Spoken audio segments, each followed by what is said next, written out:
नमस्कार। गबन मुंशी प्रेमचंद जी द्वारा 1931 में लिखा गया एक हिंदी उपन्यास है। इस उपन्यास के माध्यम से मुंशी जी ने निम्न मध्यम वर्ग के भारतीय युवाओं में गिरते नैतिक मूल्यों को दिखाने की चेष्टा की है। एक व्यक्ति संभ्रांत वर्ग की दुनिया से किस तरह आकर्षित होकर एक अमीर व्यक्ति के रूप में अपनी झूठी छवि बनाए रखना चाहता है और ऋणों के जाल में फंसकर किस तरह अंततः वह गबन करने पर मजबूर हो जाता है, इसे मुंशी जी ने बहुत ही बखूबी से इस उपन्यास में बताया है। गोदान के बाद इसे मुंशी प्रेमचंद जी का सबसे अच्छा काम माना जाता है। आगे बढ़ने से पहले पीछे की कहानी को संक्षेप में जानते हैं। कहानी इसके मुख्य किरदार रमानाथ और जल्पा के इर्द गिर्द घूमती है। जल्पा को गहनों से बहुत प्यार है और रमानाथ और उसका परिवार आर्थिक रूप से उसके गहनों की लालसा पूरी करने में सक्षम नहीं है। जल्पा के विवाह में भी रमानाथ के पिता ने ऋण लेकर गहनों का इंतजाम किया था और अब वह ऋण चुकाने में सक्षम नहीं है, इसलिए मजबूरी में रमानाथ को अपनी पत्नी के ही गहने चुराने पड़ते हैं। कहानी अब आगे जानते हैं। जल्पा घबरा कर उठी, दौड़ी हुई कमरे में गई। झटके से अलमारी खोला, देखा संदूकची वहां न थी। मूर्छित होकर वह गिर पड़ी। सवेरा होते ही दयानाथ गहने लेकर सर्राफ के पास पहुंचे और हिसाब होने लगा। सर्राफ के 1500 रुपये आते थे, मगर वह केवल 1500 रुपये के गहने लेकर संतुष्ट न हुआ। बिकी हुई चीज कौन वापस लेता है? रोकड़े पर दिए होते तो दूसरी बात थी, इन चीजों का तो सौदा हो चुका था। उसने कुछ ऐसी व्यापारिक सिद्धांत की बातें की, दयानाथ को कुछ ऐसा शिकंजे में कसा कि बेचारे को हाँ हाँ करने के सिवाय कुछ न सूझा। दफ्तर का बाबू चतुर दुकानदार से क्या पेश आता। 1500 रुपये में 2500 रुपये के गहने भी चले गए, ऊपर से 50 रुपये और बाकी रह गए। इस बात पर पिता पुत्र में कई दिनों तक खूब वाद विवाद हुआ। दोनों एक दूसरे को दोषी ठहराते रहे। कई दिन आपस में बोलचाल बंद रही, मगर इस चोरी का हाल गुप्त रखा गया। पुलिस को खबर हो जाती तो भंडा फट जाने का डर था। जल्पा से यही कहा गया कि माल तो मिलेगा नहीं, व्यर्थ का झंझट भले ही होगा। जल्पा ने भी सोचा, जब माल ही न मिलेगा तो रपट व्यर्थ क्यों की जाए। जल्पा को गहनों से जितना प्रेम था उतना कदाचित संसार के किसी और वस्तु से न था, और उसमें आश्चर्य की कौन सी बात है। जब वह 3 वर्ष की अबोध बालिका थी, उस वक्त उसके लिए सोने के चूड़े बनवाए गए थे। दादी जब उसे गोद में खिलाने लगती तो गहनों की ही चर्चा करती। तेरा दूल्हा तेरे लिए बड़े सुंदर गहने लाएगा, ठुमक ठुमक कर चलेगी। जल्पा पूछती, चांदी के होंगे कि सोने के दादी जी? दादी कहती, सोने के होंगे बेटी, चांदी के क्यों लाएगा? चांदी के लाए तो तुम उठाकर उसके मुंह पर पटक देना। मान के छेड़ कर कहती, चांदी के ही तो लाएगा, सोने के उसे कहाँ से मिले जाते हैं। जल्पा रोने लगती। इस पर बूढ़ी दादी, मानकी, घर की महरियां, पड़ोसिने और दीनदयाल सब हंसते। उन लोगों के लिए यह विनोद का अशेष भंडार था। बालिका जब जरा बड़ी हुई तो गुड़ियों के ब्याह करने लगी। लड़के की ओर से चढ़ावे आते, दुल्हन को गहने पहनाती, डोली में बैठाकर विदा करती। कभी कभी दुल्हन गुड़िया अपने दूल्हे से गहनों के लिए मान करती। गुड्डा बेचारा कहीं ना कहीं से गहने लाकर स्त्री को प्रसन्न करता था। उन्हीं दिनों बिसाती ने उसे वह चंद्रहार दिया था जो अब तक उसके पास सुरक्षित था। जरा और बड़ी हुई तो बड़ी बूढ़ियों में बैठकर गहनों की ही बातें सुनने लगी।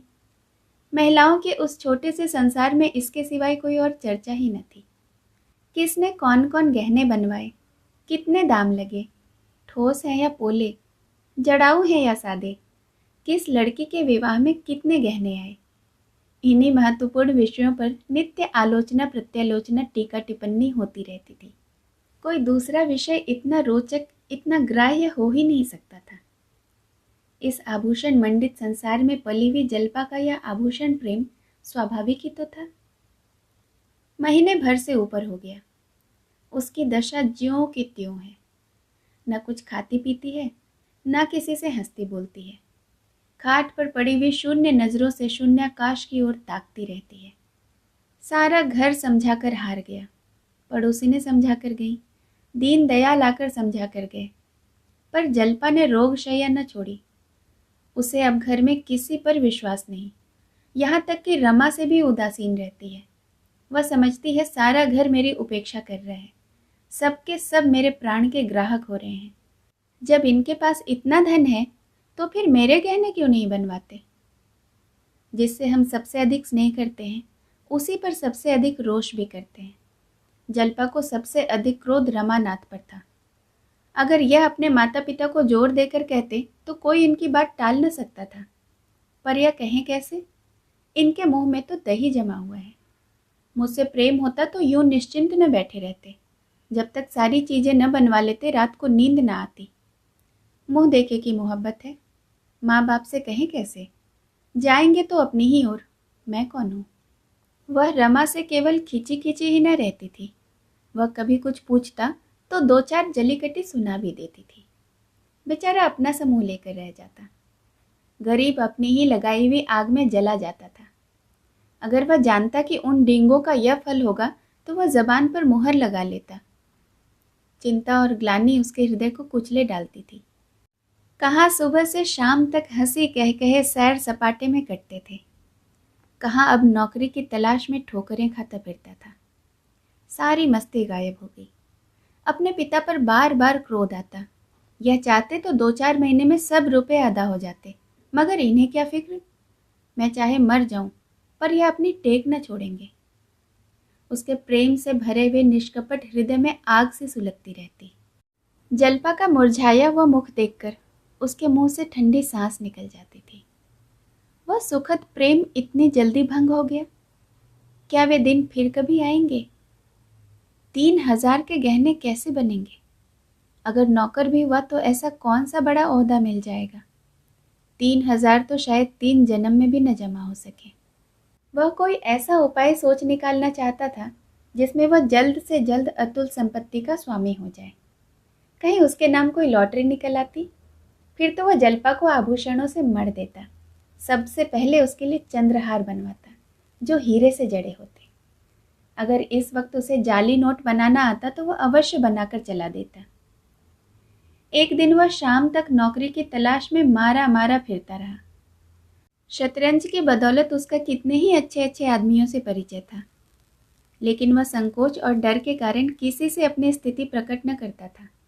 यह भी जानता था कि यह मान सम्मान उसी वक्त तक है जब तक किसी के सामने मदद के लिए हाथ नहीं फैलाता। यह आन टूटी फिर कोई बात भी न पूछेगा। कोई ऐसा भलमानुस न दिखता था जो बिना कुछ कहे ही जान जाए और उसे कोई अच्छी सी जगह दिला दे। आज उसका चित्त बहुत ही खींचा हुआ था। मित्रों पर ऐसा क्रोध आ रहा था कि एक एक को फटकारे और आए तो द्वार से ही दुत्कार दे। अब किसी ने शतरंज खेलने को बुलाया तो ऐसी फटकार सुनाऊंगा कि बच्चा याद रखेगा। मगर वह जरा गौर करता तो उसे मालूम हो जाता कि इस विषय में मित्रों का उतना दोष नहीं था जितना उसका खुद का। कोई ऐसा मित्र न था जिससे उसने बढ़ बढ़कर बातें न की हो। यह उसकी आदत थी। घर की असली दशा को वह सदैव बदनामी की तरह छिपाता रहा, और यह उसी का फल था कि इतने मित्रों के होते हुए भी वह सब बेकार था। वह किसी से अपनी मनोव्यथा न कह सकता था, और मनोव्यथा सांस की भांति अंदर घुटकर असहाय हो जाती है। घर में आकर मुंह लटकाए हुए बैठ गया। जागेश्वरी ने पानी लाकर रख दिया और पूछा, आज तुम दिन भर कहाँ रहे हो? लो, हाथ मुंह धो डालो। रमा ने लोटा उठाया ही था कि जल्पा ने आकर उग्र भाव से कहा, मुझे मेरे घर पहुंचा दो इसी वक्त। रमा ने लोटा रख दिया और उसकी ओर इस तरह ताकने लगा मानो उसकी बात उसकी समझ में ही ना आई हो। जागेश्वरी बोली, भला इस तरह कहीं बहू बेटियां विदा होती हैं? कैसी बात कहती हो बहू? जल्पा, मैं उन बहू बेटियों में से नहीं हूं। मेरा जिस वक्त जी चाहेगा जाऊंगी, जिस वक्त जी चाहेगा आऊंगी। मुझे किसी का डर नहीं। जब यहाँ मेरी कोई बात नहीं पूछता तो मैं भी किसी को अपना नहीं समझती। सारे दिन अनाथों की तरह पड़ी रहती हूँ, कोई झांकता तक नहीं। मैं कोई चिड़िया नहीं हूँ जिसका पिंजरा दाना पानी रखकर बंद कर दिया जाए। मैं भी आदमी हूँ। अब इस घर में एक क्षण न रहूंगी। अगर मुझे भेजने न दिया जाएगा तो मैं अकेले ही चली जाऊंगी। राह में कोई भेड़िया नहीं बैठा है जो मुझे उठा ले जाएगा, और उठा भी ले जाए तो क्या गम। यहाँ कौन सा सुख भोग रही हूँ। रमा ने सावधान होकर कहा। आखिर मालूम भी तो हो कि बात क्या हुई। जल्पा। बात कुछ नहीं हुई है, अपना जी है, यहाँ नहीं रहना चाहती। रमानाथ। भला इस तरह जाओगी तो तुम्हारे घर वाले क्या कहेंगे, कुछ यह भी तो सोचो। जल्पा। सब कुछ सोच चुकी हूँ और ज़्यादा सोचना नहीं चाहती। मैं जाकर अपने कपड़े बांधती हूँ और इसी गाड़ी से जाऊंगी। यह कहकर जल्पा ऊपर चली गई। रमा भी पीछे पीछे यह सोचता हुआ चला कि इसे कैसे शांत करूं। जल्पा अपने कमरे में जाकर बिस्तर लपेटने लगी कि रमा ने उसका हाथ पकड़ लिया और बोला, तुम्हें मेरी कसम जो इस वक्त जाने का नाम लो।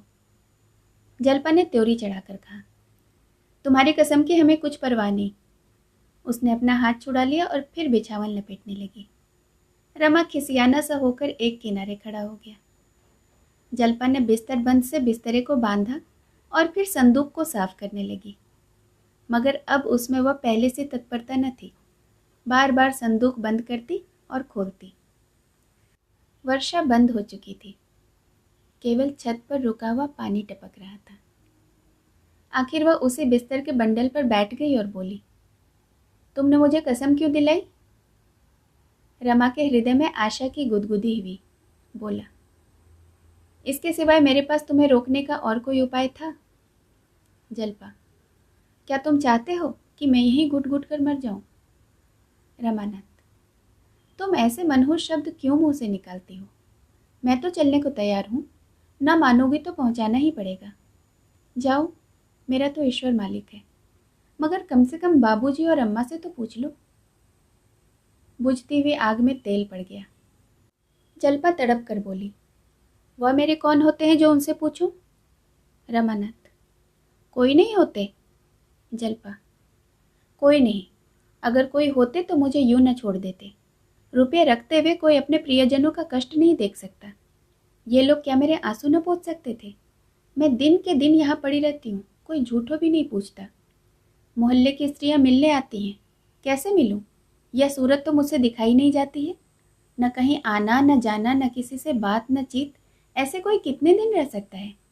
मुझे इन लोगों से अब कोई आशा नहीं रही। आखिर 2 लड़के और भी तो हैं इनके, उनके लिए भी तो कुछ जोड़ेंगे कि सब तुम्ही को दे देंगे। रमा को बड़ी बड़ी बातें करने का फिर अवसर मिला। वह खुश था कि इतने दिनों बाद आज उसे प्रसन्न करने का एक मौका तो मिला। बोला, प्रिय, तुम्हारा ख्याल बिल्कुल ठीक है, ज़रूर यही बात है।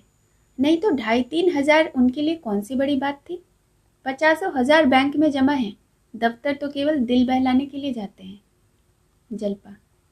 मगर है मक्खी चूस पल्ले से रेखे। रमानाथ। मक्खी चूस न होते तो इतनी संपत्ति कहाँ से आती। जल्पा। मुझे तो किसी की परवाह नहीं है जी, हमारे घर किस बात की कमी है। दाल रोटी वहाँ भी मिल जाएगी। 2-4 सखी सहेलियाँ हैं, खेत खलिहान है, बाग बगीचे हैं, जी बहलता रहेगा। रमानाथ। और मेरी दशा क्या होगी जानती हो। घुल घुल कर मर जाऊंगा। जब से चोरी हुई है मेरे दिल पर जैसी गुजरती है वह दिल ही जानता है। अम्मा और बाबूजी से एक बार नहीं लाखों बार कहा है, जोर देकर कहा है कि 2-4 चीज़ें तो बनवा दीजिए, पर किसी के कान पर जूं तक न रेंगी। न जाने क्यों मुझसे आंखें उधर कर ली। जल्पा। जब तुम्हारी नौकरी कहीं लग जाए तो मुझे बुला लेना। रमानाथ। तलाश कर रहा हूँ, बहुत जल्द मिलने वाली है। हजारों बड़े बड़े आदमियों से मुलाकात है, नौकरी मिलते क्या देर लगती है। हाँ, लेकिन जरा अच्छी जगह जाना चाहता हूँ। जल्पा। मैं इन लोगों का रुख समझती हूँ, मैं भी अब यहाँ दावे के साथ रहूंगी। क्यों, किसी से नौकरी के लिए नहीं कहते हो। रमानाथ। शर्म आती है किसी से कहते हुए। जल्पा। इसमें शर्म की कौन सी बात है, कहते शर्म आती हो तो खत लिख दिया करो। रमा उछल पड़ा, कितना सरल उपाय था, और अभी तक यह सीधी बात उसे सूझी न थी। बोला, हाँ, यह तुमने अच्छी तरकीब बताई, कल जरूर लिखूंगा। जल्पा। मुझे पहुंचा कर आना, तब लिखना खत, कल थोड़े ही लौट आओगे। रमानाथ। तो क्या तुम सचमुच जाओगी। तब तो मुझे मिल चुकी नौकरी और लिख चुका मैं खत। इस वियोग के दुख में बैठकर रोऊंगा कि नौकरी ढूंढूंगा। नहीं, इस वक्त जाने का जिद छोड़ दो, नहीं तो सच कहता हूं मैं कहीं भाग जाऊंगा। मकान का हाल देख चुका। तुम्हारे सिवाय कौन बैठा हुआ है जिसके लिए यहाँ पड़ा सड़ा करूँ? हटो तो जरा, मैं बिस्तर खोल दूँ। जलपा ने बिस्तर पर जरा खिसक कर कहा। मैं बहुत जल्दी चली आऊँगी। तुम गए और मैं आई। रमा ने बिस्तर खोलते हुए कहा। जी नहीं, माफ़ कीजिए, इस धोखे में मैं नहीं आता। तुम्हें क्या, तुम तो सहेलियों के साथ विहार करोगी, मेरी खबर तक न लोगी, और यहाँ मेरी जान पर मनावेगी। इस घर में फिर कदम कैसे रखा जाएगा? जलपा ने एहसान जताते हुए कहा। आपने मेरा बंधा बंधाया बिस्तरा खोल दिया, नहीं तो आज कितने आनंद से घर पहुंच जाती। शहजादी सची कहती थी, मर्द बड़े टोन्हे होते हैं। मैंने आज पक्का इरादा कर लिया था कि चाहे ब्रह्मा भी उतर आए पर मैं न मानूंगी। पर तुमने 2 ही मिनट में मेरे सारे मंसूबे चौपट कर दिए। कल खत जरूर लिखना, अब बिना नौकरी निर्वाह नहीं।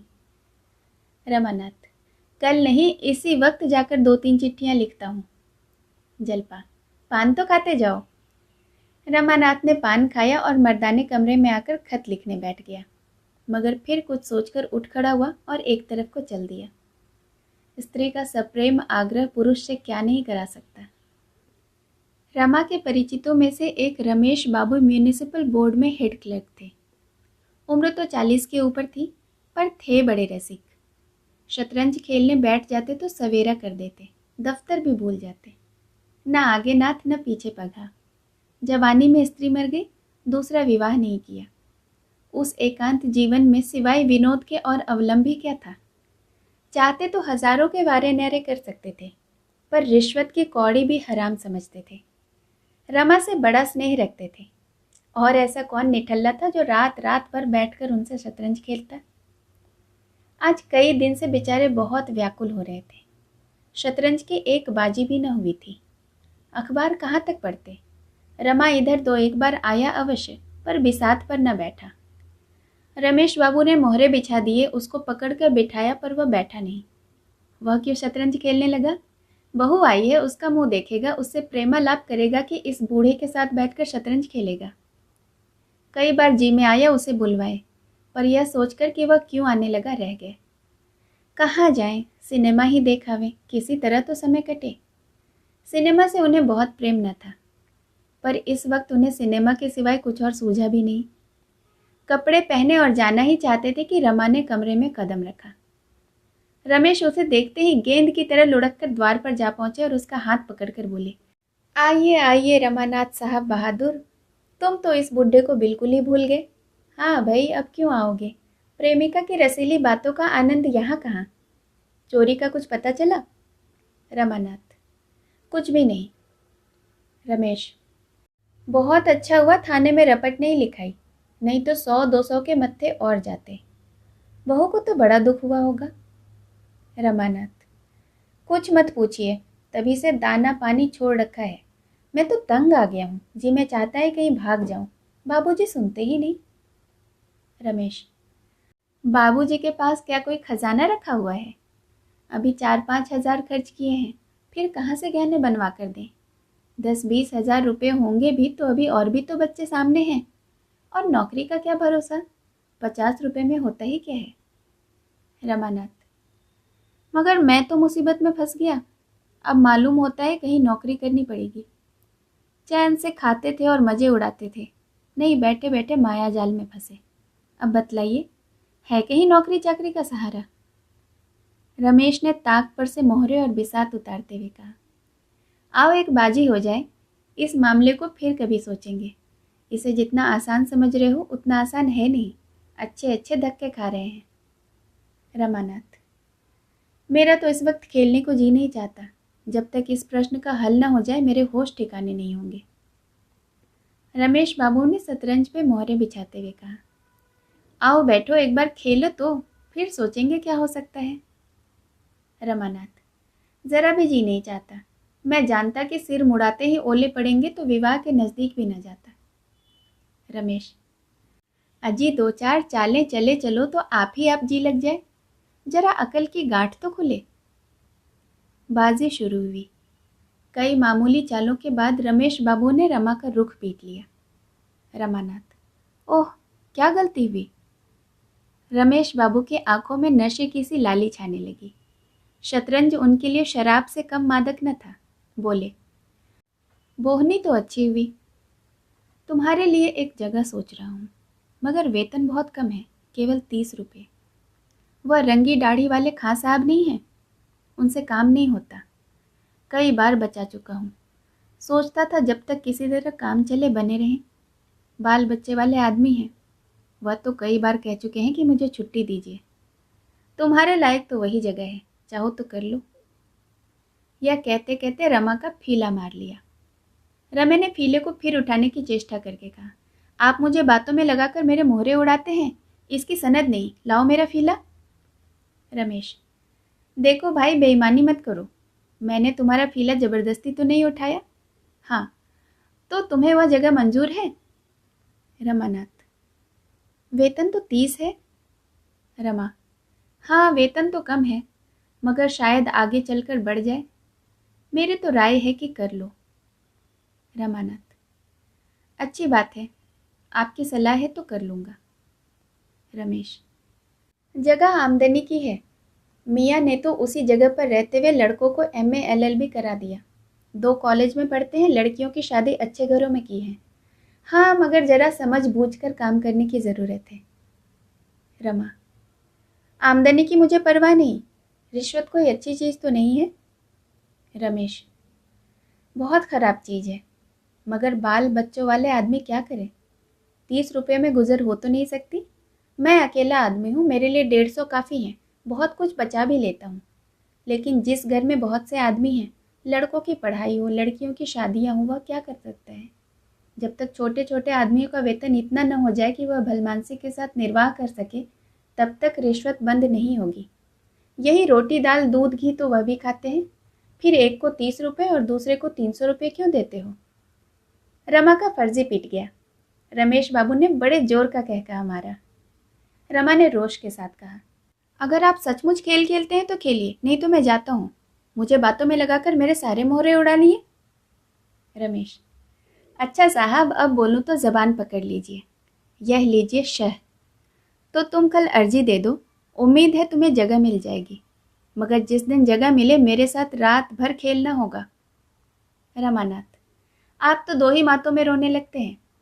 रमेश, अजी वह दिन गए जब आप मुझे मात दिया करते थे। आजकल चंद्रमा बलवान है। इधर मैंने 1 मासी किया है, क्या मजाल कि कोई मुझे मात दे सके। ये लीजिए फिर शह। रमानाथ, जी तो चाहता है कि दूसरी बाजी मात देकर जाऊं, मगर देर होगी।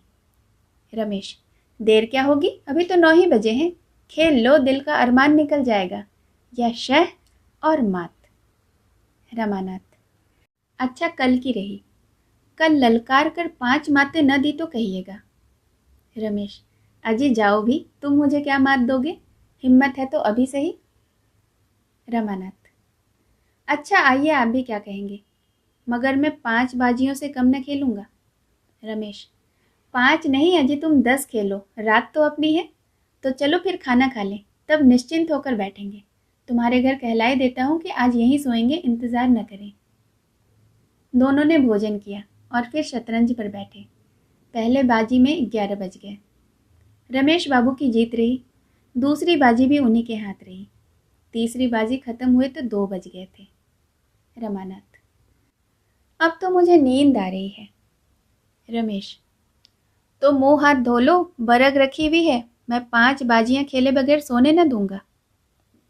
रमेश बाबू को यह विश्वास हो रहा था कि आज मेरा सितारा बुलंद है, नहीं तो रमा को लगातार 3 मात देना आसान न था। वह समझ गए थे, इस वक्त चाहे जितनी बाजियां खेलूं, जीत मेरी ही होगी। मगर चौथी बाजी में हार गए तो विश्वास जाता रहा। उल्टे यह भय हुआ कि लगातार हारता न जाऊं। बोले, अब तो सोना चाहिए। रमानाथ, क्यों, 5 बाजियां पूरी न कीजिएगा? रमेश, कल दफ्तर भी तो जाना है। रमा ने अधिक आग्रह न किया, दोनों सोए। रमा यूं ही 8 बजे के पहले न उठता था, फिर आज तो 3 बजे सोया था। आज तो उसे 10 बजे तक सोने का अधिकार था। रमेश नियमानुसार 5 बजे उठे, स्नान किया, पूजा की, घूमने गए और 8 बजे घर लौट आए। मगर रमा तब तक सोता ही रहा। आखिर जब 9:30 बज गए तो उन्होंने उसे जगाया। रमा ने बिगड़ कर कहा, नाहक जगा दिया, कैसे मजे की नींद आ रही थी। रमेश, अजी वह अर्जी नहीं देनी तुमको। रमानाथ, आप दे दीजिएगा। रमेश, और जो कहीं साहब ने बुलाया तो मैं ही चला जाऊंगा। रमानाथ, ओह जो चाहे कीजिएगा, मैं तो सोता हूँ। रमा फिर लेट गया और रमेश ने भोजन किया, कपड़े पहने, दफ्तर चलने को तैयार हुए। उसी वक्त रमानाथ हड़बड़ा कर उठा और आंखें मलता हुआ बोला, मैं भी चलूँगा। रमेश, अरे हाथ मुंह तो धो ले भले मानस। रमानाथ, आप तो चले जा रहे हैं। रमेश, नहीं, अभी 15-20 मिनट तक रुक सकता हूँ, तैयार हो जाओ। रमानाथ, मैं तैयार हूँ, वहाँ से लौटकर भोजन करूँगा। रमेश, कहता तो हूँ कि अभी आधे घंटे तक रुका हुआ हूँ। रमा ने 1 मिनट में मुंह धोया, 5 मिनट में भोजन किया और चटपट रमेश के साथ दफ्तर चला।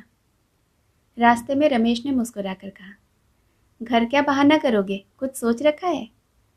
रमानाथ, कह दूंगा, रमेश बाबू ने आने नहीं दिया।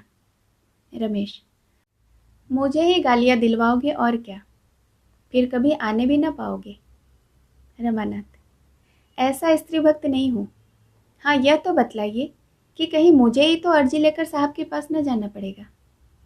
रमेश, और क्या तुम समझते बैठे हो, घर बैठे मिल जाएगी नौकरी। महीनों दौड़ना पड़ेगा, महीनों, बीसियों सिफारिशें लगानी पड़ेगी, सुबह शाम हाजिरी देनी पड़ेगी। क्या नौकरी मिलना इतना आसान है। रमानाथ, तो मैं ऐसी नौकरी से बाज आया, मुझे तो अर्जी लेकर जाते ही शर्म आती है। खुशामतें कौन करता फिरेगा। पहले मुझे क्लर्कों पर बड़ी हंसी आती थी, मगर वही बला मेरे सर पड़ी। साहब डांट वाट तो न बताएंगे। रमेश, बुरी तरह डांटता है, लोग उसके सामने जाते हुए कांपते हैं। रमानाथ, तो फिर मैं घर जाता हूँ, यह सब मुझसे बर्दाश्त न होगा। रमेश, पहले पहल सब घबराते हैं, मगर सहते सहते आदत पड़ जाती है। तुम्हारा दिल धड़क रहा होगा कि न जाने कैसी बीतेगी। जब मैं नौकर हुआ था तो तुम्हारी ही उम्र मेरी भी थी और शादी हुई 3 महीने बीते थे। जिस दिन मेरी पेशी होने वाली थी ऐसा घबराया था मानो फांसी पर चढ़ने जा रहा हूँ। मगर तुम्हें डरने का कोई कारण नहीं, मैं सब ठीक कर दूंगा। रमानाथ, आपको तो 20-22 साल हो गए होंगे नौकरी करते हुए। रमेश, पूरे 25 हो गए साहब। 20 बरस तो स्त्री का देहांत हुए हो गया, 10 रुपये पर नौकर हुआ था। रमानाथ, आपने दूसरी शादी क्यों नहीं की, तब तो आपकी उम्र 25 से ज़्यादा न रही होगी। रमेश ने हंसकर कहा, बर्फी खाने के बाद गुड़ खाने को किसका जी चाहता है। महल का सुख भोगने के बाद झोपड़ा किसे अच्छा लगता है। प्रेम आत्मा को तृप्त कर देता है। तुम तो मुझे जानते ही हो, अब तो बूढ़ा हो गया हूँ, लेकिन मैं तुमसे सच कहता हूँ, इस विदुर जीवन में मैंने किसी स्त्री की ओर आंख तक नहीं उठाई। कितनी ही सुंदरियाँ देखी, कई बार लोगों ने विवाह के लिए भी घेरा, लेकिन कभी इच्छा ही नहीं हुई। उस प्रेम की मधुर स्मृतियों में मेरे लिए जीवन का सजीव आनंद भरा हुआ है। यूं बातें करते हुए दोनों आदमी दफ्तर पहुंच गए। रमा दफ्तर से घर पहुंचा तो 4 बज रहे थे। वह दफ्तर में ही था कि आसमान पर बादल घिर आए थे। पानी आना ही चाहता था, पर रमा को घर पहुंचने की इतनी बेचैनी हो रही थी कि उससे रुका न गया। हाथे के बाहर भी न निकलने पाया था कि जोर की वर्षा होने लगी। आषाढ़ का पहला पानी था। एक ही क्षण में वह लथपथ हो गया, फिर भी वह कहीं नहीं रुका। नौकरी मिल जाने का शुभ समाचार सुनाने का आनंद इस दौगड़े की क्या परवाह कर सकता था। वेतन तो केवल 30 रुपये ही थी, पर जगह आमदनी की थी। उसने मन ही मन हिसाब लगा लिया कि कितना मासिक बचत हो जाने से वह जल्पा के लिए चंद्रहार बनवा सकेगा। अगर 50-60 रुपये महीने भी बच जाएं, तो 5 साल में जल्पा गहनों से लग जाएगी। कौन सा आभूषण कितने का होगा, इसका भी उसने अनुमान कर लिया था। घर पहुंचकर उसने कपड़े भी न उतारे, लथपथ जल्पा के कमरे में पहुंच गया। जल्पा उसे देखते ही बोली, यह भीख कहाँ गए, रात कहाँ गायब थे। रमानाथ, इसी नौकरी की फिक्र में पड़ा हूँ। इस वक्त दफ्तर से चला आ रहा हूँ, म्यूनिसिपैलिटी के दफ्तर में मुझे जगह मिल गई है।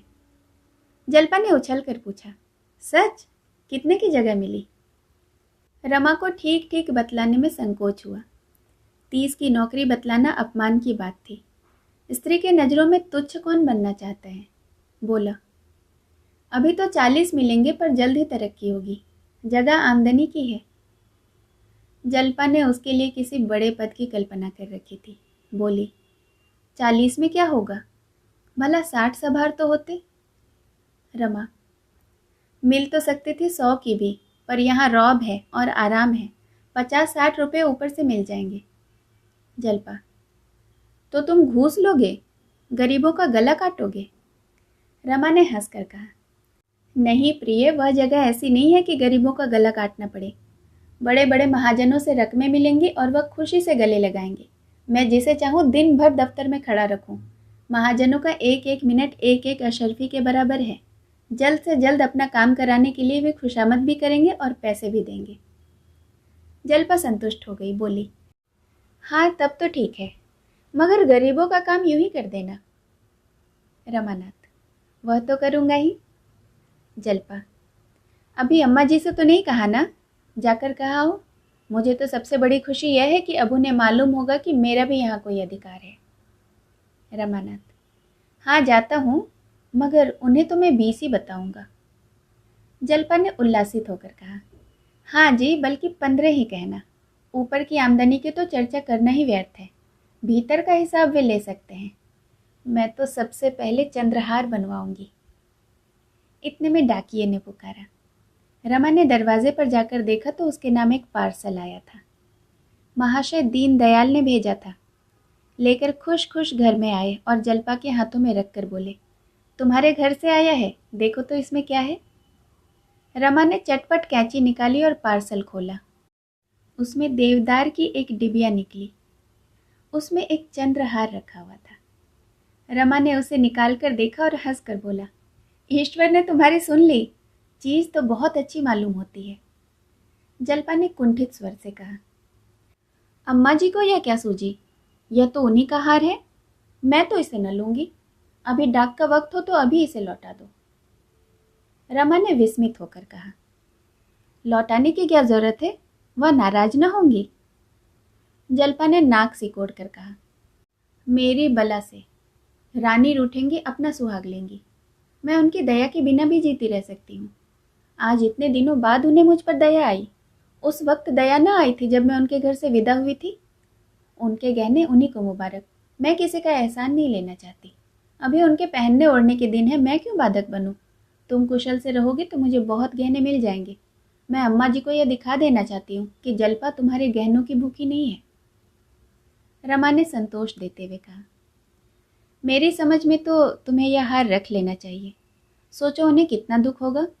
विदाई के समय यदि न दिया तो अच्छा ही किया ना, नहीं तो और गहनों के साथ यह भी चला जाता। जल्पा, मैं इसे लूंगी नहीं, यह निश्चय है। रमानाथ, आखिर क्यों। जल्पा, मेरी इच्छा। रमानाथ, इस इच्छा का भी तो कोई कारण होगा। जल्पा रूंधे हुए स्वर से बोली, कारण यही है कि अम्मा जी इसे खुशी से नहीं दे रही हैं। बहुत संभव है कि इसे भेजते समय वह रोई भी हों, और इसमें तो कोई संदेह नहीं कि इसे वापस पाकर उन्हें सच्चा आनंद होगा। देखने वाले का हृदय देखना चाहिए। प्रेम से यदि वह मुझे एक छल्ला भी दे ना, तो मैं दोनों हाथों से ले लूं। जब दिल पर जब्र करके दुनिया की लाज से या किसी के धिक्कारने से दिया तो क्या दिया। दान तो भिखारियों को दिया जाता है। मैं किसी का दान न लूंगी, चाहे वह माता ही क्यों न हो। माता के प्रति जल्पा का यह द्वेष देखकर रमा और कुछ न कह सका। द्वेष तर्क और प्रमाण नहीं सुनता। रमा ने हार लिया और चारपाई से उठता हुआ बोला, जरा अम्मा और बाबूजी को तो दिखा दूं, कम से कम उनसे तो पूछ लेना चाहिए। जल्पा ने हार उसके हाथ से छीन लिया और बोली, वे लोग मेरे कौन होते हैं जो उनसे पूछूं। केवल एक घर में रहने का ही तो नाता है। जब वह मुझे कुछ नहीं समझते तो मैं भी उन्हें कुछ नहीं समझती। यह कहते हुए उसने हार को उसी डिब्बे में रख दिया और उस पर कपड़ा लपेटकर सीने लगी। रमा ने एक बार डरते डरते फिर कहा, ऐसी जल्दी क्या है, 10-5 दिनों में लौटा देना, उन लोगों की भी खातिर हो जाएगी। इस पर जल्पा ने कठोर नजरों से देखकर कहा, जब तक इसे लौटा न दूंगी मेरे दिल को चैन न आएगा, मेरे हृदय में कांटा सा खटकता रहेगा। अभी पार्सल तैयार हुआ जाता है, हाल ही हाल लौटा दो। एक क्षण में पार्सल तैयार हो गया और रमा उसे ले हुए चिंतित भाव से नीचे चला। महाशय दयानाथ को जब रमा के नौकर हो जाने का हाल मालूम हुआ तो बेहद खुश हुए। विवाह होते ही वह इतनी जल्दी चेताएगा उन्हें आशा न थी। बोले, जगह तो अच्छी है, ईमानदारी से काम करोगे तो किसी अच्छे पद पर पहुंच जाओगे। मेरा यही उपदेश है कि पराये पैसे को हराम समझना। रमा के जी में आया कि साफ कह दूं, अपना उपदेश अपने पास ही रखिए, यह मेरे अनुकूल नहीं है, मगर इतना बेहाया भी न था। रमानाथ ने फिर कहा, यह जगह तो 30 रुपये की थी, तुम्हें 20 ही रुपये मिले। रमानाथ, नए आदमी को पूरा वेतन कैसे देते? शायद साल 6 महीने में बढ़ जाए, काम बहुत है। दयानाथ, तुम जवान आदमी हो, काम से न घबराना चाहिए। रमा ने दूसरे दिन नया सूट बनवाया और फैशन की कितनी ही चीजें खरीदी। ससुराल से मिले हुए रुपये कुछ बच रहे थे, कुछ मित्रों से उधार ले लिए। वह साहबी ठाठ बनाकर सारे दफ्तर पर रौब जमाना चाहता था। कोई उससे वेतन तो पूछेगा नहीं, महाजन लोग उसका ठाठ बाट देखकर सहम जाएंगे। वह जानता था अच्छी आमदनी तभी हो सकती है जब अच्छा ठाठ हो। सड़क के चौकीदार को 1 पैसा काफ़ी समझा जाता है, लेकिन उसकी जगह सार्जेंट हो तो किसी की हिम्मत न पड़ेगी कि उसे 1 पैसा दिखाए। फटेहाल भिखारी के लिए एक चुटकी बहुत समझी जाती है, लेकिन गेरवे रेशम धारण करने वाले बाबा जी को लजाते लजाते भी 1 रुपया देना ही पड़ता है। भेख और भीख में सनातन से मित्रता है। तीसरे दिन रमा कोट पैंट पहनकर और हैट लगाकर निकला तो उसकी शान ही कुछ और हो गई। चपरासियों ने झुककर सलाम किए। रमेश बाबू से मिलकर जब वो अपने काम का चार्ज लेने गया तो देखा कि बारामदे में फटी हुई मैली दरी पर एक मियाँ साहब संदूक पर रजिस्टर फैलाए हुए हैं और व्यापारी लोग चारों तरफ से उसे घेरे हुए हैं। सामने गाड़ियों, ठेलों और इक्कों का बाजार लगा हुआ है। सभी अपने अपने काम की जल्दी मचा रहे हैं। कहीं लोगों में गाली गलौज हो रही है, कहीं चपरासियों में हंसी दिल लगी। सारा काम बड़े ही अव्यवस्थित रूप से हो रहा है। उस फटी हुई दरी पर बैठना रमा को अपमानजनक जान पड़ा। वह सीधे रमेश बाबू के पास जाकर बोला, क्या मुझे भी इसी मैली दरी पर बिठाना चाहते हैं? एक अच्छी सी मेज और कुर्सी भिजवाइए और चपरासियों को हुक्म दीजिए कि 1 से ज़्यादा आदमी मेरे सामने न आने पावे। रमेश बाबू ने मुस्कुराकर मेज और कुर्सी भिजवा दी। रमा शान से कुर्सी पर बैठा। बूढ़े मुंशी जी उसकी उच्छृंखलता पर दिल में हंस रहे थे। समझ गए अभी नया जोश है, नई सनक है। चार्ज दे दिया। चार्ज में था ही क्या, केवल आज की आमदनी का हिसाब ही समझाना था। किस किस पर किस किस हिसाब से चुंगी ली जाती है, इसकी छपी हुई तालिका मौजूद थी। रमा आधे घंटे में अपना काम समझ गया। बूढ़े मुंशी जी ने यद्यपि खुद ही यह जगह छोड़ी थी, पर इस वक्त जाते हुए उन्हें बहुत दुख हो रहा था। इसी जगह 30 साल से बराबर बैठते चले आते थे। इसी जगह की बदौलत उन्होंने धन और यश दोनों ही कमाया था। उसे छोड़ते दुख क्यों न होता। चार्ज देकर विदा होने लगे तो रमा उनके साथ जीने के नीचे तक गया। हाँ साहब इस विनम्रता को देखकर प्रसन्न हो गए। मुस्कुरा कर बोले, हर एक बिल्टी पर एक आना बंधा हुआ है, खुली हुई बात है, लोग शौक से देते हैं। आप अमीर आदमी हैं, मगर रस्म न बिगाड़िएगा। एक बार कोई रस्म टूट जाती है तो उसका बंधना मुश्किल हो जाता है। इस एक आने में आधा चपरासियों का हक है। जो बड़े बाबू पहले थे वह 25 रुपये महीना लेते थे, मगर यह कुछ नहीं लेते। रमा ने अरुचि प्रकट करते हुए कहा, गंदा काम है, मैं सफाई से काम करना चाहता हूँ। बूढ़े मियाँ ने हंसकर कहा, अभी गंदा मालूम होता है, लेकिन फिर इसी में मजा आएगा।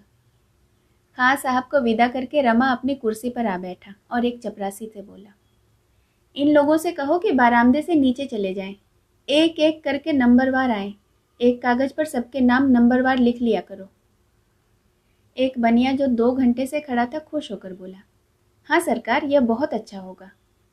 रमानाथ, जो पहले आवे उसका काम पहले होना चाहिए, बाकी लोग अपना नंबर आने तक बाहर खड़े रहें, यह नहीं कि पीछे वाले शोर मचाकर पहले आ जाएं और पहले वाले मुंह ताकते खड़े रहें। कई व्यापारियों ने कहा, हाँ बाबूजी, यह इंतजाम हो जाए तो बहुत अच्छा हो जाए, भीड़ में बड़ी देर हो जाती है। इतना नियंत्रण रमा का रोब जमाने के लिए काफ़ी था। वणिक समाज में आज ही उसके रंग ढंग की आलोचना और प्रशंसा होने लगी। किसी बड़े कॉलेज के प्रोफेसर को इतनी ख्याति उम्र भर में न मिलती। 2-4 दिनों के अनुभव से ही रमा को सारे दांव घात मालूम हो गए। ऐसी ऐसी बातें सूझ गई जो खां साहब को ख्वाब में न सूझी होगी। माल की तौल, गिनती और परख में इतनी धांधली थी जिसकी कोई हद नहीं। जब इस धांधली से व्यापारी लोग सैकड़ों की रकम डकार जाते हैं, तो रमा बिल्टी पर एक आना ही लेकर क्यों संतुष्ट हो जाए, जिसमें आधा आना चपरासियों का है। माल की तौल और परख में दृढ़ता से नियमों का पालन करके वह धन और कीर्ति दोनों ही कमा सकता है। यह अवसर वह क्यों छोड़ने लगा, विशेषकर तब जब बड़े बाबू उसके गहरे दोस्त थे। रमेश बाबू इस नए रंग रूप की कार्यपटुता को देखकर मुग्ध हो गए। उसकी पीठ ठोक कर बोले, कायदे के अंदर रहो और जो चाहे करो, तुम पर आंच तक न आने पाएगी। रमा की आमदनी तेजी से बढ़ने लगी। आमदनी के साथ प्रभाव भी बढ़ा।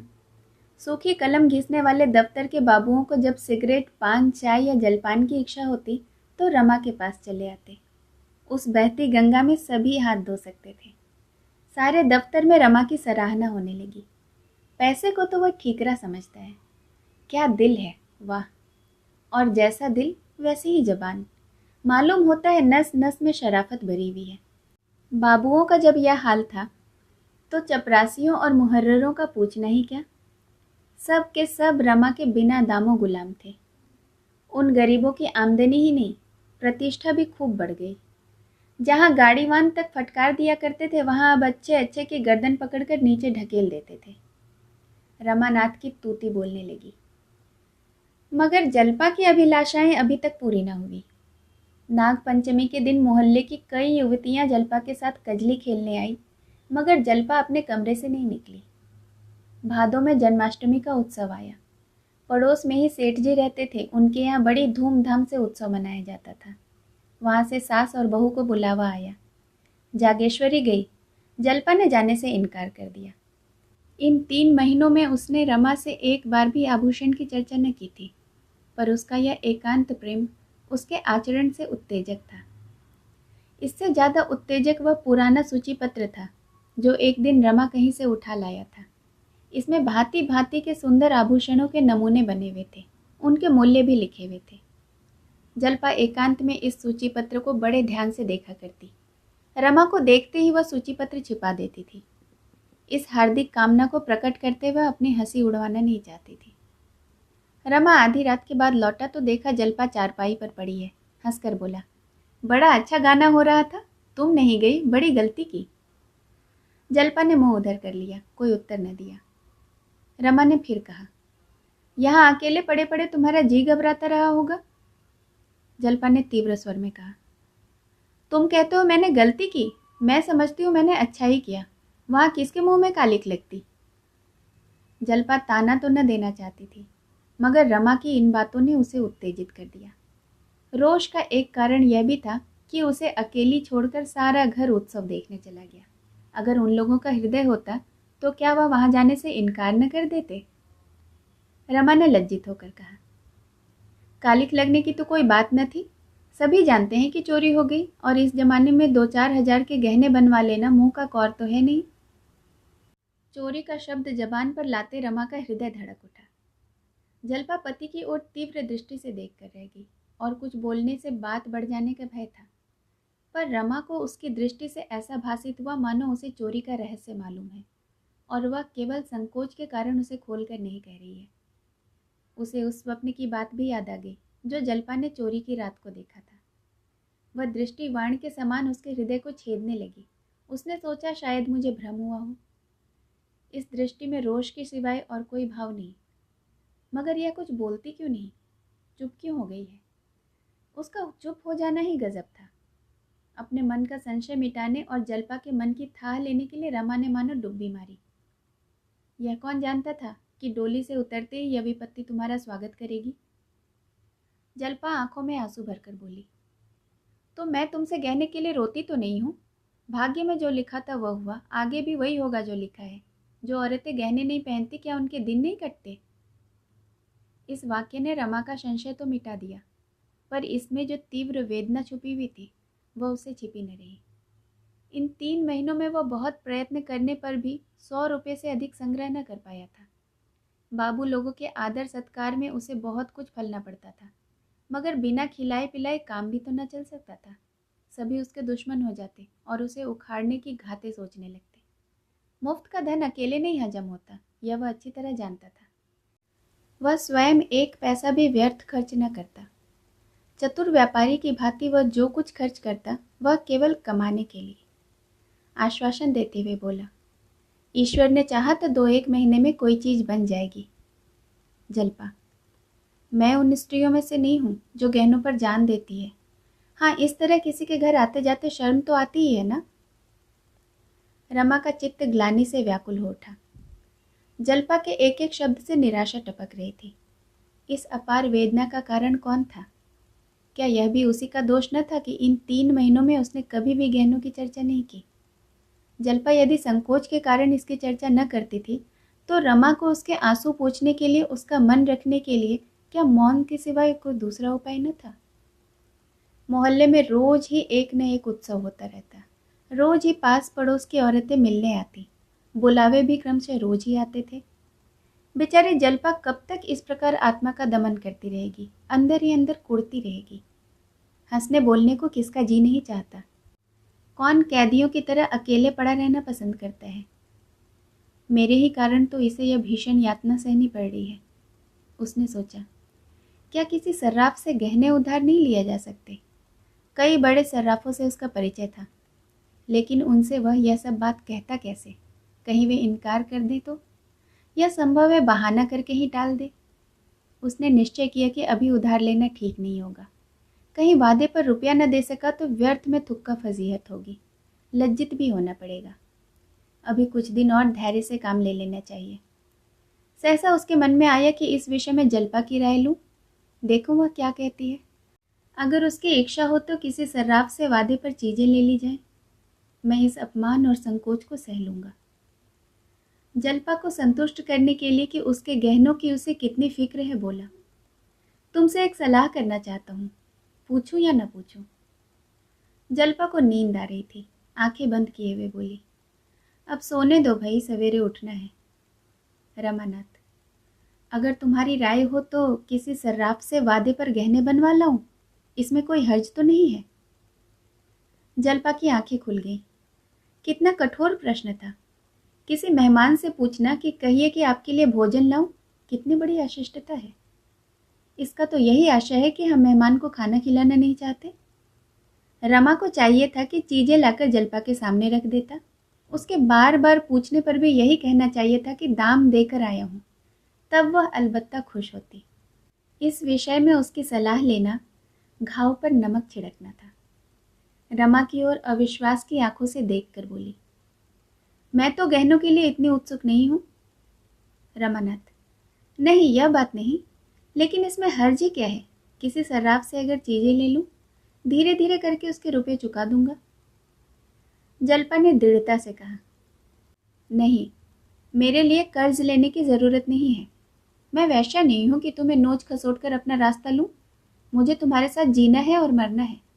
अगर मुझे सारी उम्र बेगहनों के रहना पड़े तो भी मैं कुछ लेने को न कहूंगी। औरतें गहनों की इतनी भूखी नहीं होती हैं।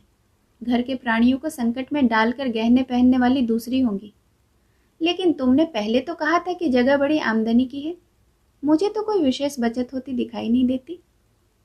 रमानाथ, बचत तो जरूर होती और अच्छी होती, लेकिन जब अल्लाहकारों के मारे बचने पाए तब ना। सब शैतान सिर पर सवार रहते हैं। पहले मुझे न मालूम था कि यहाँ इतने प्रेतों की पूजा करनी होगी। जल्पा, तो अभी कौन सी जल्दी है, बनते रहेंगे धीरे धीरे। रमानाथ, खैर तुम्हारी सलाह है तो 1 आध महीने और चुप रहता हूँ। मैं सबसे पहले कंगन बनवाऊंगा।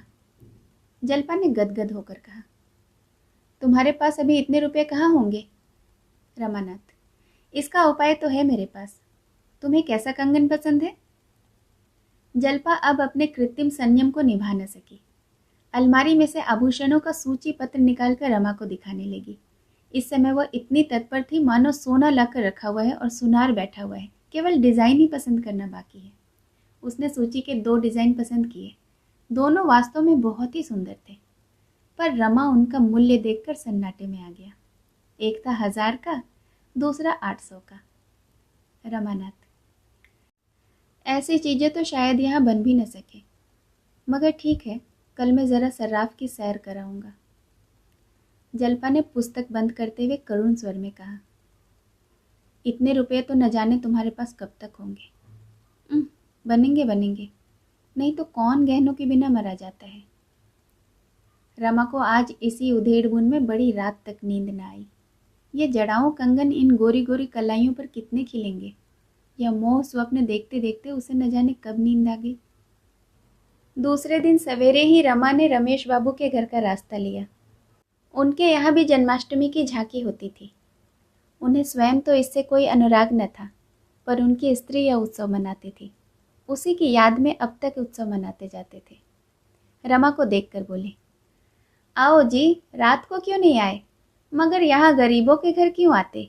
सेठ जी की झांकी कैसे छोड़ देते? खूब बाहर रही होगी।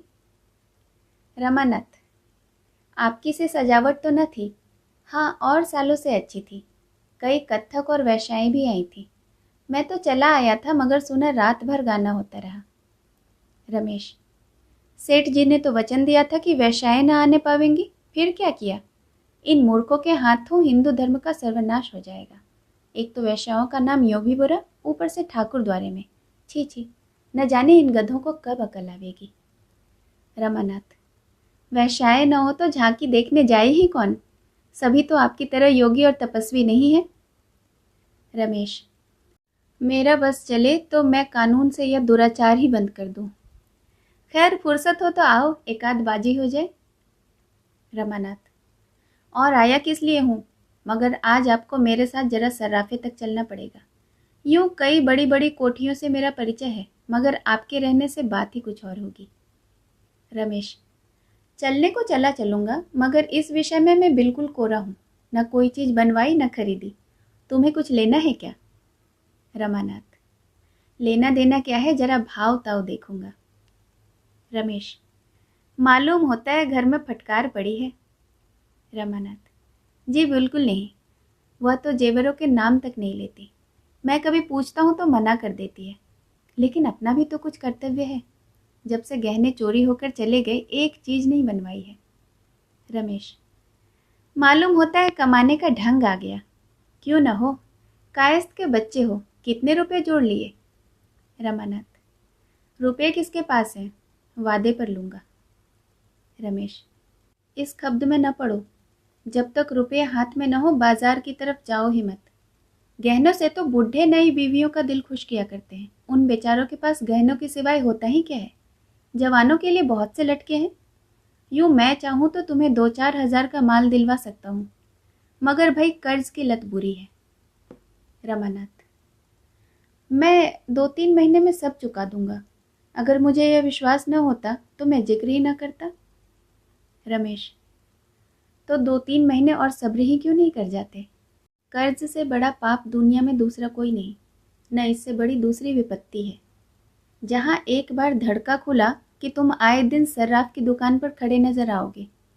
बुरा न मानना, मैं जानता हूँ तुम्हारी आमदनी अच्छी है, पर भविष्य के भरोसे पर और चाहे जो काम करो, लेकिन कर्ज कभी न लो। गहनों का मर्ज न जाने इस दरिद्र देश को कैसे लग गया। जिन लोगों को भोजन का ठिकाना नहीं, वे भी गहनों के पीछे प्राण देते हैं। हर साल अरबों रुपए केवल सोना चांदी खरीदने में व्यर्थ हो जाते हैं। संसार के और किसी देश में इन धातुओं की इतनी खपत नहीं। उन्नत देशों में धन व्यापार में लगता है, जिससे लोगों की परवरिश होती है और धन बढ़ता है। यहाँ धन श्रृंगार में खर्च होता है। उसमें उन्नति और उपकार की जो दो महान शक्तियाँ हैं, उन दोनों का ही अंत हो जाता है। बस यही समझ लो कि जिस देश के लोग जितने ही मूर्ख होंगे, वहाँ जेवरों का उतना ही प्रचार होगा।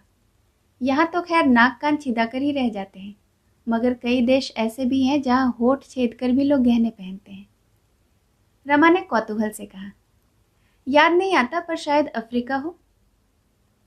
रमेश, हमें यह सुनकर अचंभा होता है, लेकिन अन्य देश वालों के लिए नाक कान छिदाना भी कुछ कम अचंभे की बात न होगी। बुरा मरज है, बहुत ही बुरा। वह धन जो भोजन में खर्च होना चाहिए, बाल बच्चों का पेट काटकर गहनों की भेंट कर दिया जाता है। बच्चों को दूध न मिले न सही, घी की गंध तक उनकी नाक में न पहुँचे न सही, मेवों और फलों के दर्शन उन्हें न हो, कोई परवाह नहीं, पर देवी जी गहने जरूर पहनेंगी और स्वामी जी जरूर बनवाएंगे। 10-10, 20-20 रुपये पाने वाले क्लर्कों को देखता हूँ जो सड़ी हुई कोठरियों में रहते हैं, पशुओं की तरह जीवन काटते हैं, जिन्हें सवेरे का जलपान तक मयसर नहीं होता, उन पर भी गहनों की सनक सवार रहती है। इस प्रथा से हमारा सर्वनाश होता जा रहा है।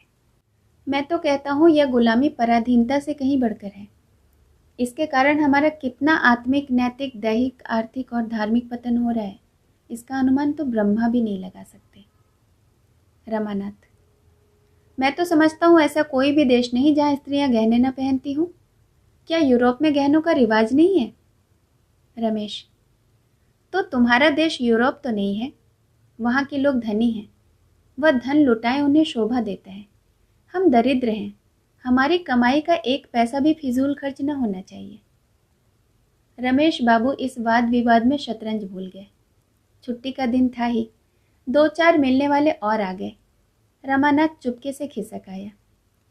इस बहस में एक ऐसी बात थी जो उसके दिल में बैठ गई। उधार गहने लेने का विचार उसके मन से निकल गया। कहीं वह जल्दी रुपया न चुका सका तो कितनी बड़ी बदनामी होगी। सर्राफ तक गया जरूर, पर किसी दुकान में जाने का साहस न हुआ। उसने निश्चय किया अभी 3-4 महीने तक गहनों का नाम न लूंगा। वह घर पहुंचा तो 9 बज गए थे। दयानाथ ने उसे देखा तो पूछा, आज सवेरे सवेरे कहाँ चले गए थे? रमानाथ: जरा बड़े बाबू से मिलने गया था। दयानाथ: घंटे आध घंटे के लिए पुस्तकालय क्यों नहीं चले जाया करते? गपशप में दिन गवा देते हो। अभी तुम्हारे पढ़ने लिखने की उम्र है। इम्तिहान न सही, अपनी योग्यता तो बढ़ा सकते हो। एक सीधा सा खत लिखना पड़ता है तो बगले झांकने लगते हो। असली शिक्षा स्कूल छोड़ने के बाद शुरू होती है और वही हमारे जीवन में काम भी आती है। मैंने तुम्हारे विषय में कुछ ऐसी बातें सुनी हैं जिनसे मुझे बहुत खेद हुआ है और तुम्हें समझा देना अपना धर्म समझता हूँ। मैं यह हरगिज नहीं चाहता कि मेरे घर में हराम की एक कौड़ी भी आए। मुझे नौकरी करते 30 साल हो गए। चाहता तो अब तक हज़ारों रुपये जमा कर लेता, लेकिन मैं कसम खाता हूँ कि कभी एक पैसा भी हराम कर लिया हूँ। तुम में यह आदत कहाँ से आ गई, यह मेरी समझ में नहीं आता। रमा ने बनावटी क्रोध दिखाकर कहा, किसने आपसे कहा है? जरा उसका नाम तो बताइए, मूछें न उखाड़ लो उसकी। दयानाथ: किसी ने भी कहा हो, इससे तुम्हें कोई मतलब नहीं। तुम उसकी मूछें उखाड़ लोगी इसलिए बताऊंगा नहीं, लेकिन बात सच है या झूठ इतना ही मैं पूछना चाहता हूँ। रमानाथ: बिल्कुल झूठ। दयानाथ: बिल्कुल झूठ? रमानाथ: जी हाँ, बिल्कुल झूठ। दयानाथ: तुम दस्तूरी नहीं लेते? रमानाथ: दस्तूरी रिश्वत नहीं है, सभी लेते हैं और खुल्लम खुल्ला लेते हैं। लोग बिना मांगे आप ही आप देते हैं, मैं किसी से मांगने नहीं जाता। दयानाथ: सभी खुल्लम खुल्ला लेते हैं और लोग बिना मांगे देते हैं, इससे तो रिश्वत की बुराई कम नहीं हो जाती। रमानाथ: दस्तूरी को बंद कर देना मेरे वश की बात नहीं है। मैं खुद न लूं, लेकिन चपरासी और मुहर्रर का तो हाथ नहीं पकड़ सकता। 8-8, 9-9 पाने वाले नौकर अगर न लें तो उनका काम ही नहीं चल सकता। मैं खुद न लूं पर उन्हें नहीं रोक सकता। दयानाथ ने उदासीन भाव से कहा, मैंने समझा दिया, मानने का अख्तियार तुम्हें है। यह कहते हुए दयानाथ दफ्तर चले गए। रमा के मन में आया, साफ कह दे, आपने निष्प्रिय बनकर क्या कर लिया जो मुझे दोष दे रहे हैं? हमेशा पैसे पैसे को मोहताज रहे, लड़कों को पढ़ा तक न सके, जूते कपड़े तक न पहना सके। यह डींग मारना तब शोभा देता है जबकि नीयत भी साफ रहती है और जीवन भी सुख से कटता है। रमा घर में गया तो माता ने पूछा, आज कहाँ चले गए थे बेटा? तुम्हारे बाबूजी इसी पर बिगड़ रहे थे। रमानाथ: इस पर तो नहीं बिगड़ रहे थे। हाँ, उपदेश दे रहे थे कि दस्तूरी मत लिया करो, इससे आत्मा दुर्बल होती है और बदनामी होती है। जागेश्वरी: तुमने कहा नहीं आपने बड़ी ईमानदारी की तो कौन से झंडे गाड़ दिए? सारी जिंदगी पेट पालते रहे। रमानाथ: जैसे आप कौड़ी कौड़ी को मोहताज रहे, वैसे मुझे भी बनाना चाहते हैं। आपको लेने का शऊर नहीं तो मैं क्या करूं? जब देखा कि यहाँ दाल नहीं गलेगी तो भगत बन गए। यहाँ ऐसे घोगा बसंत नहीं है। बनियों से रुपए ऐंठने के लिए भी अकल चाहिए, दिल लगी नहीं है। जागेश्वरी: बस बस यही बात है बेटा, जिसे लेना आवेगा वह जरूर लेगा। इन्हें तो बस घर में कानून बघाड़ना आता है और किसी के सामने तो मुंह से बात निकलती नहीं। रुपये निकाल लेना तो मुश्किल ही है। रमा दफ्तर जाते समय ऊपर कपड़े पहनने गया तो जल्पा ने उसे 3 लिफाफे डाक में छोड़ने के लिए दिए। उस वक्त उसने तीनों लिफाफे जेब में डाल दिए। लेकिन रास्ते में उन्हें खोलकर चिट्ठियां पढ़ने लगा। चिट्ठियां क्या थी? विपत्ति और वेदना का करुण विलाप था, जो उसने अपनी तीनों सहेलियों को सुनाया था। तीनों का विषय एक ही था, केवल भावों का अंतर था। जिंदगी पहाड़ हो गई है, न रात को नींद आती है न दिन को आराम। पतिदेव को प्रसन्न करने के लिए कभी कभी हंस बोल लेती हूँ, पर दिल हमेशा रोया करता है। न किसी के घर जाती हूँ न किसी को मुंह दिखाती हूँ। ऐसा जान पड़ता है कि यह शोक मेरी जान ही लेकर छोड़ेगा। मुझसे वादे तो रोज किए जाते हैं, रुपए जमा हो रहे हैं, सोनार ठीक किया जा रहा है, डिज़ाइन तय किया गया है, पर यह सब धोखा है और कुछ भी नहीं। रमा ने तीनों चिट्ठियां जेब में रख ली।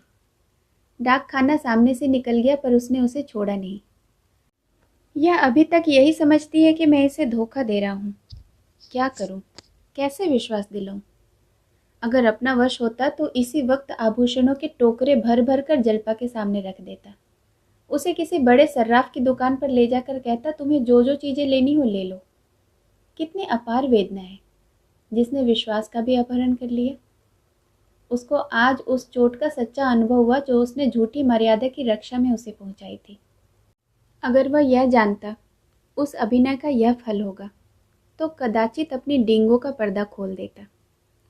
क्या ऐसी दशा में भी, जब जल्पा इस शोक ताप से फूंकी जा रही थी, रमा को कर्ज लेने में संकोच करने की जगह थी? उसका हृदय कातर हो उठा। उसने पहली बार सच्चे हृदय से ईश्वर से याचना की, भगवान मुझे चाहे जो दंड देना, पर मेरी जल्पा को मुझसे मत छीनना। इससे पहले मेरे प्राण हर लेना। उसके रोम रोम से आत्मध्वनि सी निकलने लगी, ईश्वर मेरी दीन दशा पर दया करो। लेकिन इसके साथ ही उसे जल्पा पर क्रोध भी आ रहा था। जल्पा ने क्यों मुझसे यह बात नहीं कही? क्यों मुझसे पर्दा रखा? और मुझसे पर्दा रखकर अपनी सहेलियों से यह दुखड़ा रोया? बारामदे में माल तौला जा रहा था। मेज पर रुपए पैसे रखे जा रहे थे और रमा चिंता में डूबा बैठा हुआ था। किससे सलाह ले? उसने विवाह ही क्यों किया? सारा दोष उसका अपना था। जब वह घर की दशा जानता था तो क्यों उसने विवाह करने से इनकार नहीं कर दिया? आज उसका मन किसी काम में न लगता था। समय से पहले ही वह उठकर चला आया। जल्पा ने उसे देखते ही पूछा, मेरी चिट्ठियां छोड़ तो नहीं दी? रमा ने बहाना किया, अरे इनकी तो याद ही नहीं रही, जेब में ही पड़ी रहेगी। जल्पा, यह बहुत अच्छा हुआ, लाओ मुझे दे दो, अब न भेजूंगी। रमानाथ, क्यों? कल भेज दूंगा। जल्पा, नहीं अब मुझे भेजना ही नहीं। कुछ ऐसी बातें लिख गई जो मुझे नहीं लिखना चाहिए था। अगर तुमने छोड़ दी होती तो मुझे बहुत दुख होता। मैंने तुम्हारी निंदा की थी। यह कहकर वह मुस्कुराई। रमानाथ, जो बुरा है, दगाबाज है, धूर्त है, उसकी तो निंदा ही होनी चाहिए। जल्पा ने व्यग्र होकर पूछा, तुमने चिट्ठियां पढ़ ली क्या? रमानाथ ने संकोच भाव से कहा, हाँ, यह कोई अक्षम्य अपराध है? जल्पा कातर स्वर में बोली, तब तो तुम मुझसे बहुत नाराज होगे। आंसुओं के आवेग से जल्पा की आवाज रुक गई। उसका सिर झुक गया और झुकी हुई आंखों से आंसू की बूंदें आंचल पर फिरने लगी।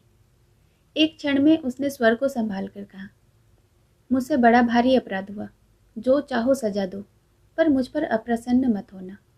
ईश्वर जानते हैं तुम्हारे जाने के बाद मुझे कितना दुख हुआ। मेरी कलम से न जाने कैसी बातें निकल गई।